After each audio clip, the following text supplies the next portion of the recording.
ಕನಸಿನಲ್ಲಿ ಮನೆ ದೇವರು ಕುಲದೇವರು ಬಂದರೆ ಪದೇ ಪದೇ ಕಾಣಿಸಿಕೊಂಡರೆ ಏನು ಅರ್ಥ ಎಂದು ತಿಳಿಯೋಣ ಬನ್ನಿ. ಒಂದು, ದೇವರ ಕರುಣೆ ಮತ್ತು ರಕ್ಷಣೆ. ಮನೆಯೇ ದೇವರು ಕನಸಿನಲ್ಲಿ ಬರುತ್ತಿದ್ದರೆ ನಿಮ್ಮ ಮೇಲೆ ಅವರ ಕೃಪೆ ಇದೆ, ನಿಮ್ಮನ್ನು ಕಾಪಾಡುತ್ತಿದ್ದಾರೆ ಎಂಬ ಸೂಚನೆಯೂ ಇರುತ್ತದೆ. 2, ಪೂಜೆ ಸೇವೆ ಮಾಡುವ ಸೂಚನೆ.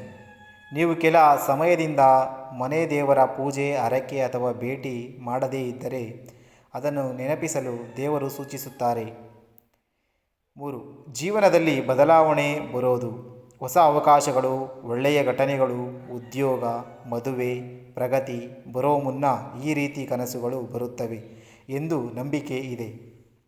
4, ಸಮಸ್ಯೆಗೆ ಮಾರ್ಗದರ್ಶನ. ನಿಮಗೆ ಯಾವುದಾದರೂ ಕಷ್ಟ ಇದ್ದರೆ ದೇವರು ದಾರಿ ತೋರಿಸುತ್ತಿದ್ದಾರೆ ಎಂಬ ಅರ್ಥವೂ ಇರಬಹುದು. 5, ಸ್ಥಳ, ದೇವಾಲಯ ಭೇಟಿ ಮಾಡಬೇಕು. ಕನಸಿನಲ್ಲಿ ನಿರ್ದಿಷ್ಟ ದೇವಾಲಯ ಅಥವಾ ರೂಪ ಕಂಡಿದ್ದರೆ ಆ ಸ್ಥಳಕ್ಕೆ ಹೋಗಿ ಪೂಜೆ ಮಾಡುವುದು ಉತ್ತಮ.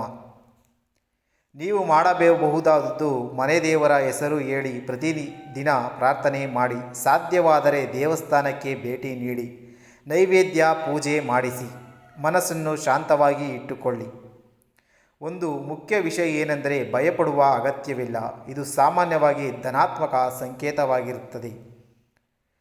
6, ಪೂರ್ವಜರ ಸಂಪರ್ಕ. ಮನೆ ದೇವರು ಎಂದರೆ ಸಾಮಾನ್ಯವಾಗಿ ನಮ್ಮ ವಂಶದ ರಕ್ಷಕರು ಕನಸಿನಲ್ಲಿ ಬರೋದು. ಅಂದರೆ ಪೂರ್ವಜರು ನಿಮ್ಮನ್ನು ಗಮನಿಸುತ್ತಿದ್ದಾರೆ, ನಿಮ್ಮ ಜೀವನದ ಮೇಲೆ ಕಾಳಜಿ ಇದೆ ಎನ್ನುವ ಸೂಚನೆಯಾಗಿರುತ್ತದೆ. 7, ಅಪೂರ್ಣ ಹರಕೆ ಮತ್ತು ವಾಗ್ದಾನ. ಹಿಂದೆ ನಿಮ್ಮ ಮನೆಯಲ್ಲಿ ಯಾವುದಾದರೂ ಹರಕೆ ಮಾಡಿಕೊಂಡು ಪೂರ್ಣ ಮಾಡದೇ ಇದ್ದರೆ ಅದನ್ನು ನೆನಪಿಸಲು ಈ ರೀತಿ ಕನಸು ಬರಬಹುದು. 8, ದಾರಿ ತಪ್ಪಿದರೆ ಸರಿಪಡಿಸುವ ಸೂಚನೆ. ನೀವು ಜೀವನದಲ್ಲಿ ಯಾವುದಾದರೂ ತಪ್ಪು ದಾರಿಗೆ ಹೋಗುತ್ತಿದ್ದರೆ ಅಥವಾ ಗೊಂದಲದಲ್ಲಿದ್ದರೆ ಮನೆ ದೇವರು ಸೂಚನೆ ಕೊಡುತ್ತಾರೆ, ಸರಿಯಾದ ದಾರಿಗೆ ಬಾ ಎಂದು ಅನ್ನೋದು. 9, ಶುದ್ಧತೆ ಮತ್ತು ನಿಯಮ ಪಾಲನೆ. ಈ ಕನಸು ಬಂದಾಗ ಸಾಮಾನ್ಯವಾಗಿ ಜೀವನದಲ್ಲಿ ಸ್ವಲ್ಪ ಶಿಸ್ತನ್ನು ಪಾಲಿಸಬೇಕು, ಕೆಟ್ಟ ಅಭ್ಯಾಸಗಳು ಇದ್ದರೆ ಬಿಡಬೇಕು ಅನ್ನೋ ಸೂಚನೆಯೂ ಇರಬಹುದು.